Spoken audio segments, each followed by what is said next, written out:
मामी आम्ही आलो तुझ्या भाऊला जाऊन घेऊ आम्ही खेळायला. अजिबात नाही हात लावायचा बाहुल्यांना.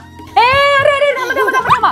तुमच्या मामाला जाऊन आपटा पण ह्या बाहुल्यांना अजिबात काय करायचं नाही. हे जीव की प्राण आहेत माझे. जा तुमच्या मामासोबत बाहेर जाऊन खेळा. जा जा. नंदेची पोरं नंदेवरच गेलेत. किती त्रास देतात. हे बघा धिंगाणा करायचं नाही अजिबात. मी तुम्हाला चॉकलेट देते बरं का. अजिबात मस्ती नाही करायची. हे घे तुला पण. शांततेत राहा. ओके मामी आम्हाला सगळे चॉकलेट द्या नाहीतर मामाला नाव सांगा. सगळं बिगडं काही नाही मिळणार. दात किडतील. गपचूप राहायचं. एक एक दिलंय ना मामाला सांगायचं कोणाला सांगा. आणि जास्त काही बोलले ना तर तुमच्या मम्मीला बोलवून आणि घेऊन जायला सांगेल तुम्हाला. ठीक आहे. गार्गी मामी गेली. चल चल चल चल.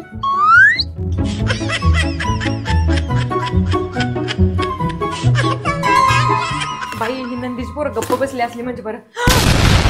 अरे तुम्ही काय केलं रोहित. इकडे या लवकर. काय झालं काय झालं? हे बघा तुमच्या बहिणीच्या पोरांनी हे काय करून ठेवलंय. अय्यो सगळा माझा मेकअप खराब केला. उचला ना बाहेर न्या. जाऊ दे तुला झाली ना आपण बदलाच घेऊ बहिणीचा. काय